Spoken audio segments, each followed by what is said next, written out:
வாழ்க, குருவே துணை, குரு அடி போற்றி. ஸ்ரீ பாலசுப்பிரமணியர் அருளால் ஆன்மீக அன்பர்கள், ஜோதிட அன்பர்கள், நேயர்கள் அனைவருக்கும் அன்பான வணக்கங்கள். நான் உங்கள் வாழ்க வளமுடன் ஜோதிடர் ஸ்ரீ குரு சுந்தரவடிவேல்.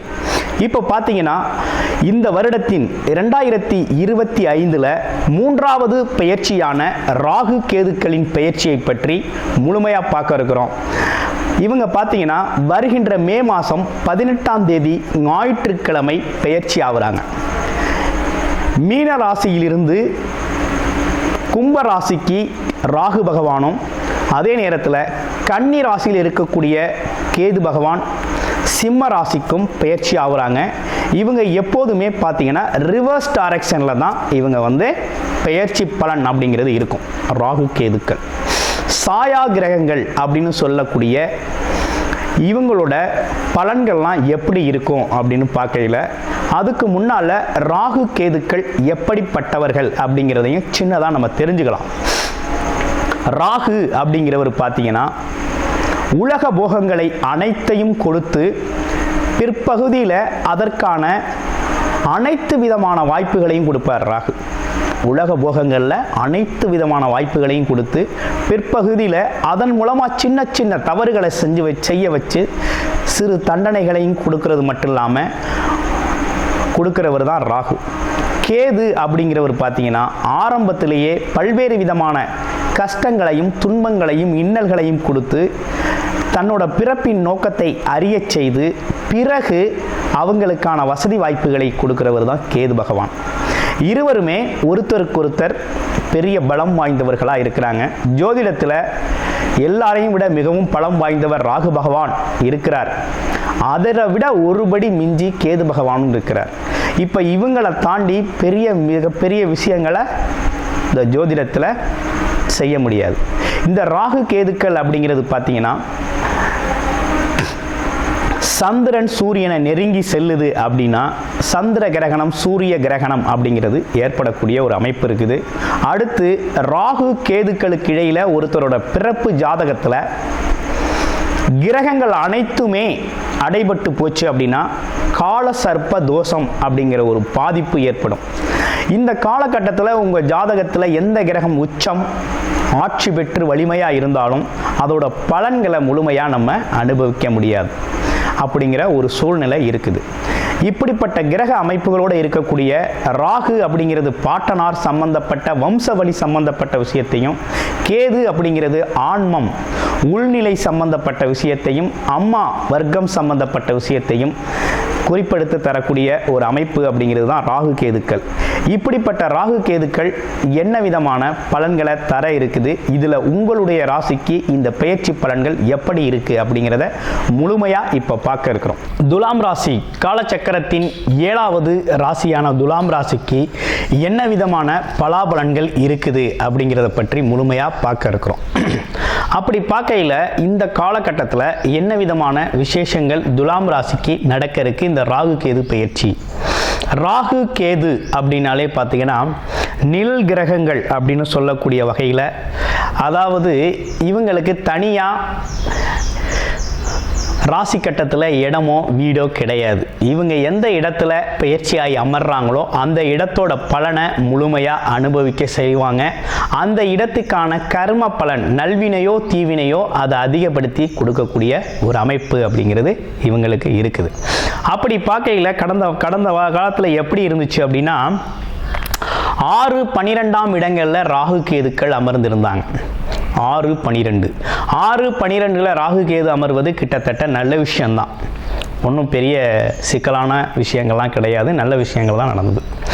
இப்போ என்ன நடந்திருக்குன்னா ராகு பகவான் 5ஆம் இடத்துலையும் இதே கேது பகவான் அப்படிங்கிறவர் 11ஆம் இடத்துலையும் அமர்ந்திருக்காரு. அப்போ கேதுவால் உங்களுக்கு லாபம் அப்படிங்கிறது சூப்பராக இருக்குது. 3, 6, 10, 11ஆம் இடங்களில் பாம்பு கிரகங்கள் அமர்ந்திருக்க மிகப்பெரிய பணவரவு, தொழில் முன்னேற்றம் சார்ந்த விஷயங்கள், புகழ், கௌரவம், அந்தஸ்து அப்படிங்கிற அதிர்ஷ்டம் சார்ந்த விஷயங்கள் ஏற்படும் அப்படிங்கிறது விதி அமைப்பு இருக்குது. அப்போ இப்போ 11ஆம் இடத்து கேது அப்படிங்கிறது பார்த்தீங்கன்னா உங்களுக்கு லாபங்கள் சம்பந்தப்பட்ட விஷயங்கள், ஆசைகள், எண்ணங்கள் நிறைவேறுதல் சம்பந்தப்பட்ட விஷயத்தில் மிகப்பெரிய முன்னேற்றம் அப்படிங்கிறது ஏற்பட இருக்குது. அதனால் நீங்கள் முன்னேற்றம் நோக்கி பயணம் பண்ணுங்க. ராகு பகவான் 5ஆம் இடத்துல இருக்கிறார். ஆழ்மன எண்ணங்கள் சம்பந்தப்பட்ட விஷயங்கள், குலதெய்வம் சம்பந்தப்பட்ட விஷயம், குழந்தைகள் சம்பந்தப்பட்ட விஷயம், அதே போல் சிந்தனை செயல் சம்பந்தப்பட்ட விஷயத்தில் இருக்கிறார். அப்போ கொஞ்சம் கவனமாக இருக்கணும். குலதெய்வ கோவில் வழிபாடு, அம்மன் வழிபாடு ரொம்ப அவசியம். அதுவும் துர்க்கை அம்மன் வழிபாடு ரொம்ப அவசியம். அடுத்து பார்த்தீங்க அப்படின்னு கேட்டிங்கனாக்க உங்களுக்கு சாதகமான சூழ்நிலையில் கேது பகவான் அமர்ந்திருக்கார். அப்போ உள்நிலையில் ரொம்ப கவனம் செலுத்தி நீங்கள் சிறப்பாயிட்டீங்க அப்படின்னா வெளிநிலையில் சாதகமான சூழ்நிலையை நீங்கள் எடுத்துக்கொள்ள முடியும். முன்னேற்றம் ஏற்படும். நல்ல சாதகமான விஷயங்கள் ஏற்படக்கூடிய நல்ல அமைப்பு அப்படிங்கிறது உருவாயிருக்கு. என்ன நடக்கும்? பதவி உயர்வு, வேலை பார்க்குறவங்களுக்கு பதவி உயர்வு, புகழ், கௌரவம், அந்தஸ்து அப்படிங்கிற ஒரு விஷயம் ஏற்படும். அதே நேரத்தில் எதிர்பார்த்தபடி நடக்கக்கூடிய ஒரு அமைப்புகள் உருவாகுது. அப்போ முன்னேற்றமான பலன்கள் இருக்குது. என்ன இருந்தாலும் உங்களுடைய பிறப்பு ஜாதகம் தாங்க முழுமையாக பேசும். அந்த வகையில் உங்களோட பிறப்பு ஜாதகத்தில் ராகு கேதுக்கள் எப்படி இருக்கிறாங்க? 3, 6, 10, 11ஆம் இடங்களில் ராகு கேதுக்கள் அமர்ந்திருக்காங்களா, இல்லை வேறு இடங்களில் அமர்ந்திருக்காங்களா அப்படிங்கிறத முழுமையாக நீங்கள் பார்த்துக்கணும். கன்னி ராசியை பொறுத்த வகையில் கேது பகவான் கன்னி லக்கணத்துக்கு நல்லது செய்வார். அதே போல் கன்னியிலே அமர்ந்திருக்கக்கூடிய ராகு கேதுக்கள் நல்லது செய்யும். அந்த வகையில் பார்க்கையில் இப்போ உங்களுக்கு என்ன நடந்திருக்கு அப்படின்னா, சிம்ம ராசியில் போய் கேது பகவான் அமர்ந்திருக்கிறார். அதே நேரத்தில் கும்பராசியில் ராகு பகவான் அமர்ந்திருக்கிறார். இவ்வளவு நாள் வரை மீன ராசியில் இருந்த ராகு கும்பராசியில் அமர்ந்திருக்கிறாரு. இந்த அமர்வு எப்படிப்பட்ட விஷயமா இருக்குது அப்படின்னா, ஆழ்மன எண்ணத்தில் கவனம் செலுத்தணும். அது இல்லாமல் குழந்தைகள் சம்மந்தப்பட்ட விஷயத்தில் கூடுதல் கவனம் தேவைப்படுது. அடுத்து பார்த்தீங்க அப்படின்னா ஆசைகள் கொஞ்சம் கவனம் இருக்கணும். அடுத்து பார்த்தீங்கன்னா மனம் சார்ந்த தடுமாற்றம் இருக்கப்படாது. அடுத்து குலதெய்வ வழிபாடு ரொம்ப முக்கியம். குலம் அப்படிங்கிறது பாட்டனார் சம்பந்தப்பட்ட உறவு நிலைகளில் கவனத்தை கையாளணும். இது சார்ந்த விஷயத்தில் கொஞ்சம் பலவீனம் அப்படிங்கிறது தெரியுது. அதே நேரத்தில் கேது பகவான் அப்படிங்கிறது பார்த்தீங்கன்னாக்க நல்ல செல்வ செழிப்பு மிக்க முன்னேற்றம், பொருளாதார முன்னேற்றம், உடல் ஆரோக்கிய முன்னேற்றம், உடல் மனம் ரீதியான முன்னேற்றம், ஆன்மீக ரீதியான முன்னேற்றங்களை அளிக்கிறதுக்கு அவர் ஸ்ட்ராங்காக இருக்கிறார். அப்போ அது சார்ந்த முன்னேற்றத்தை கையில் எடுங்க. உங்களுக்கு சிறப்பான பலன் அப்படிங்கிறது இந்த காலகட்டத்தில் உருவாகும். 11ல் கேது இருக்கார் அப்படின்னாலே லாபம் அப்படிங்கிற ஒரு விஷயம்தான். அதாவது ராகுக்கு இருக்கிறதுலே கோச்சார ரீதியான கிரக நிலைகளில் எல்லாரையும் விட வலிமையானவர் ராகு, அதை விட வலிமையானவர் கேது. அப்போ கேதுங்கிறது வலிமை கூட. அப்போ மனோதைரியம், தன்னம்பிக்கை, துணிச்சல், தைரியத்தோடு எல்லாத்தையும் அணுகுங்க. வெற்றி வாய்ப்புகள் உங்கள் கதவை தட்டும். அந்தளவுக்கு முன்னேற்றத்தை தரக்கூடிய ஒரு அமைப்பு அப்படிங்கிறது இருக்குது. ராகு கேது அப்படிங்கிறது பார்த்தீங்கன்னா சாயா கிரகங்கள். இந்த ராகு கேது அப்படிங்கிறது பார்த்தீங்கன்னா அமர்ந்த இடத்தை பொறுத்து கர்ம பலன்களை வழங்குவாங்க. எந்த இடத்துல அமர்ந்திருக்காங்கங்களை பொறுத்து நல்வினையா தீவினையா அப்படிங்கிறதெல்லாம் நம்ம தெரிஞ்சிடலாம்.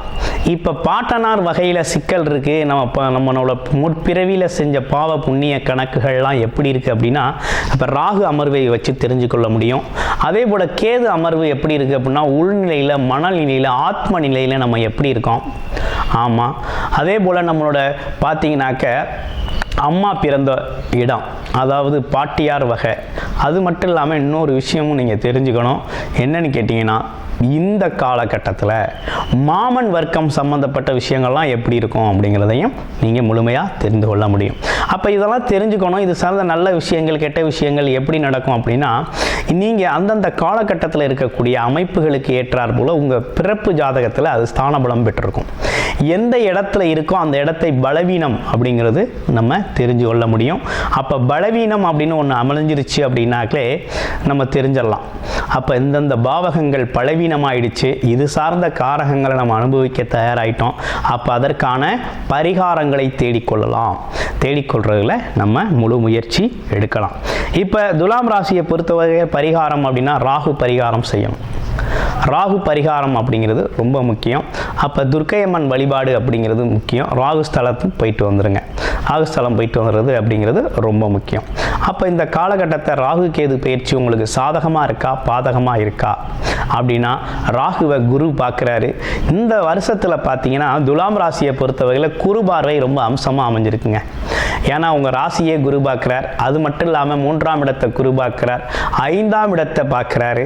அங்கே தான் உங்களுக்கு ராகு பகவான் இருக்கிறார். அப்போ ராகு பகவானால் ஏற்படக்கூடிய கெடுதல்களையும் இந்த குரு பார்வை, சுபத்துவமான பார்வை, குரு பட்டால் கோடி நன்மை. அதாவது பாவப்பட்ட இடங்களையும் துன்பப்பட்ட இடங்களையும் சிரமங்களுக்கு உள்ளான இடங்களையும் குரு பார்த்தாலே அந்த துன்பங்கள்லாம் தூசி தட்டினது மாதிரி பறந்தோடிடும்.